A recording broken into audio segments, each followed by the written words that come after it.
Essa é Encelados, a sexta maior lua de Saturno e o objeto com maior albedo do Sistema Solar. Ela reflete mais luz do que todos os planetas, luas, asteroides e cometas que temos por aqui. Essa foto foi feita em 2005 pela sonda Cassini, que descobriu algo interessantíssimo sobre o pequeno satélite: geysers em seu polo sul que expelem água contendo sal e moléculas orgânicas. Sim, embaixo desse gelo todo, a superfície de Encelados é feita de gelo d'água, existe um oceano salgado aquecido pelas fortes marés de Saturno. A presença de moléculas orgânicas tornou Encelados um dos melhores candidatos a abrigar vida extraterrestre que conhecemos, e o fato da camada de gelo sobre o Polo Sul ter apenas 5 km de espessura indica que provavelmente será lá que primeiro a procuraremos. Mas antes disso acontecer, vamos fazer um exercício mental. Imaginar que existe vida em Encelados, vida inteligente, talvez parecida com os polvos que temos em nossos oceanos, mas capaz de sair de lá e explorar o espaço como nós. Como seriam suas espaçonaves? Como esses seres evoluíram em um ambiente escuro, gelado e com uma pressão fortíssima, o interior de suas naves deveria reproduzir essas características para que eles sobrevivessem. Janelas para observar o mundo exterior estariam fora de questão, afinal seus olhos, se existissem, seriam absurdamente sensíveis à luz. A espaçonave talvez teria uma aparência familiar, mas supondo que seus tripulantes se interessassem pelo terceiro planeta depois do Sol e resolvessem descer para explorá-lo, provavelmente seria o seu fim. Talvez um mergulho nas profundezas dos nossos mares até fosse possível, mas passeios sobre a superfície seriam fatais. O calor, a fortíssima radiação solar, a atmosfera, a intensa gravidade e a baixa pressão matariam os enceladianos em segundos. O ponto a que quero chegar é: a vida está ligada ao local onde surge da maneira mais íntima imaginável. Nós estamos acostumados a uma atmosfera de pressão, a respirar oxigênio e nitrogênio, a temperaturas que variam de 10 a 30 graus Celsius, a uma aceleração gravitacional de 9,8 metros por segundo ao quadrado e a um ambiente de baixa radiação graças ao campo magnético terrestre, que reflete a maior parte da luz prejudicial à vida para o espaço. Só que estamos prestes a começar a maior jornada que já empreendemos, a colonização de Marte. Será que estamos fadados ao mesmo destino dos enceladianos? Ou há maneiras de simular a nossa atmosfera, gravidade, pressão e temperatura de uma maneira segura o suficiente para sobrevivermos à viagem até lá? Desde 12 de abril de 1961, sabemos que é possível resistir a uma viagem pelo espaço. Foi nesse dia que o cosmonauta Yuri Gagarin deu uma única volta em torno da Terra fora de sua atmosfera e voltou inteiro para contar a história. Sua espaçonave, a Vostok 1, era tão simples que só tinha um foguete para fazer a desaceleração e reentrar na atmosfera. Caso ele falhasse, Gagarin teria que sobreviver por 13 dias até o arrasto da atmosfera o puxar para baixo, alimentando-se de purê de fígado e calda de chocolate armazenados em tubos parecidos com os das pastas de dente. Como não se sabia o que a falta de peso poderia causar ao ser humano, a Vostok 1 foi desenhada para ser operada à distância. O Gagarin só poderia assumir o comando se estivesse são o bastante para conseguir abrir um envelope e ler o código que lhe dava acesso aos controles. Felizmente, nem o cosmonauta enlouqueceu com a falta de peso, nem os comandos à distância falharam. 1h e 48 minutos depois, Gagarin já tinha os seus pés firmes na União Soviética novamente. Aquele dia foi importante porque aprendemos que somos capazes de sobreviver ao espaço, de sair da atmosfera terrestre. De lá para cá aprendemos muito. Fomos à Lua em viagens que duraram pouco mais de uma semana e alguns de nós passaram mais de 2 anos em órbita, tempo suficiente para uma viagem de ida e outra de volta até Marte. E como os astronautas sobrevivem dentro da ISS? O ar, por exemplo, é igual ao da Terra, uma mistura de nitrogênio e oxigênio. Conforme respiram, os astronautas adicionam gás carbônico à sua composição, que é removido por filtros que o absorvem e se regeneram automaticamente. A amônia do suor dos astronautas e o metano que seus intestinos insistem em emitir são capturados por filtros de carvão ativado, parecido com os que usamos em nossas cozinhas. O oxigênio consumido durante a respiração é reposto através da eletrólise, uma técnica que usa a eletricidade para separar o oxigênio e o hidrogênio da água. Cada astronauta respira cerca de 1 litro de água por dia, que pode vir de reservatórios renovados periodicamente ou ser reciclada. Na ISS, nada se desperdiça, tudo se transforma. Portanto, já faz décadas que dominamos vários dos sistemas necessários para levar uma espaçonave tripulada até Marte. Precisamos apenas de espaço para levar os mantimentos, coisa que não falta nas Starships, as naves que provavelmente farão a viagem. Há 2 problemas, porém, que ainda precisamos lidar antes de enviar a primeira tripulação nessa jornada. O primeiro é a radiação. A ISS está na órbita baixa da Terra, ainda dentro do nosso campo magnético. Já mandamos naves tripuladas até a Lua, mas elas ficaram fora do campo magnético por períodos pequenos, no máximo 12 dias. Uma viagem até Marte usando as tecnologias atuais durará entre 7 e 9 meses, tempo suficiente para a radiação do espaço causar um belo estrago no corpo dos astronautas. Como contornar esse problema?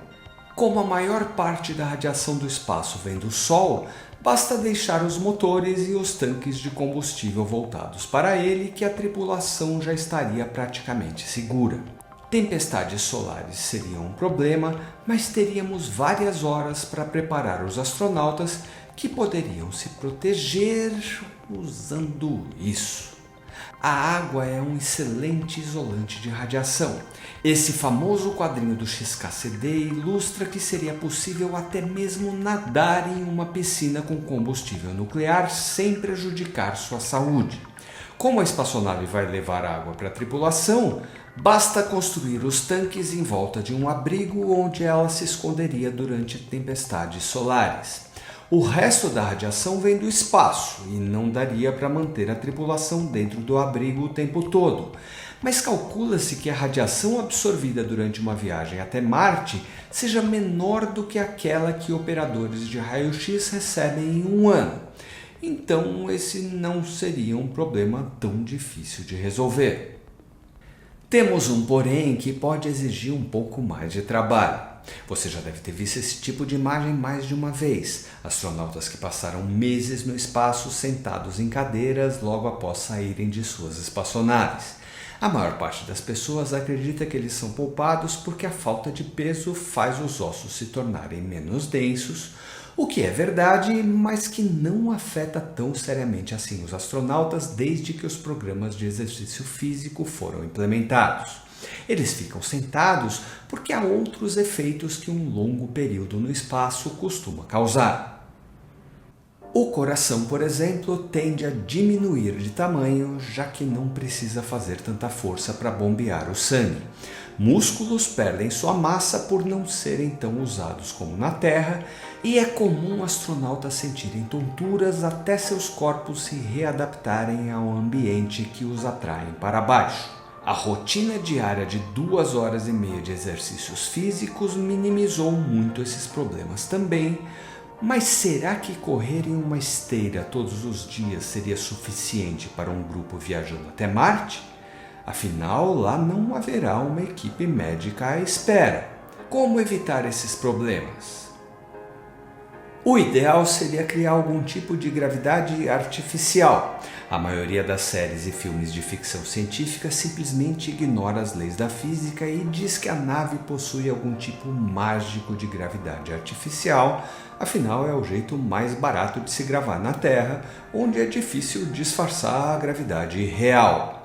Na série The Expanse, a solução encontrada é bem mais fiel à física. Nela, suas espaçonaves são movidas a reatores de fusão que podem acelerar durante dias sem parar.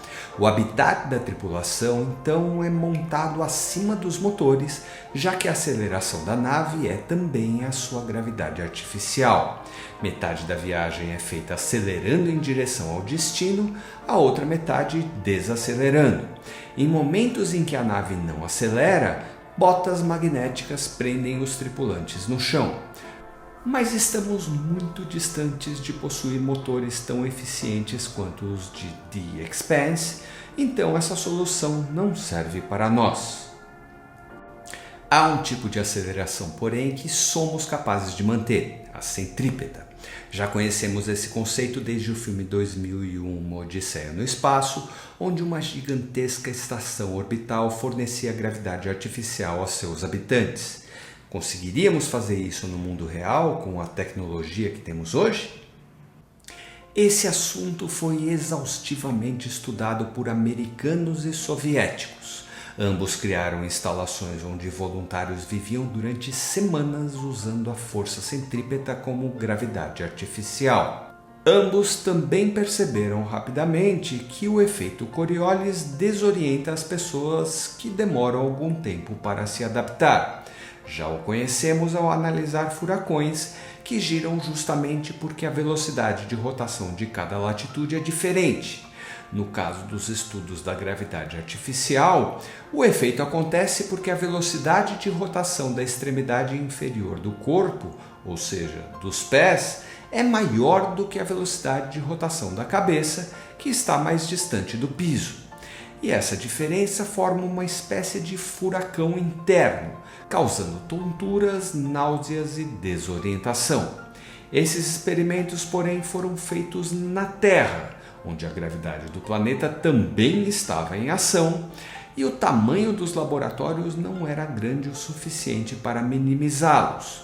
Afinal, quanto maior o diâmetro da rotação, menor a diferença da velocidade de rotação da cabeça em relação aos pés, o que diminuiria os efeitos indesejados. E criar diâmetros rotacionais maiores é bem mais fácil no espaço. Vamos assumir então que iremos a Marte usando as Starships da SpaceX. São naves grandes, capazes de levar todos os suprimentos necessários e onde podem ser montados abrigos para a radiação das tempestades solares. Como conseguiríamos usar a força centrípeta como gravidade artificial numa espaçonave como esta? Utilizando duas espaçonaves como essa. Como a Starship vai ser um veículo extremamente versátil, seria possível enviar uma carregando um conector que depois seria conectado a duas Starships tripuladas. Ele poderia ser longo bastante para evitar os indesejáveis efeitos colaterais da rotação e ainda seria capaz de abrigar painéis solares para energizar as espaçonaves durante a jornada de 7 meses. Essa visualização imaginou que a orientação do piso das Starships seria vertical, mas como a SpaceX pretende pousá-las de pé, seus andares estarão orientados horizontalmente. Então imagino que esta simulação, feita para as Starships lunares, é mais correta. É uma maneira barata, elegante e simples para simular gravidade, o que facilitaria muito a readaptação da tripulação à vida em um planeta. O único problema é que ao rodar as espaçonaves dessa maneira, perdemos a blindagem contra a radiação do Sol, já que seus motores e tanques de combustível poderiam fazer isso. Talvez seja por esse motivo que a SpaceX ainda não apresentou nenhum estudo de gravidade artificial próprio. Estão confiando que os astronautas se adaptarão a Marte sem muita dificuldade. O que parece ser verdade. Astronautas e cosmonautas que passaram mais de um ano na ISS voltaram a andar no mesmo dia em que desceram, e já que a gravidade de Marte é menor do que a daqui, é fácil imaginar que eles não terão muitos problemas quanto a isso.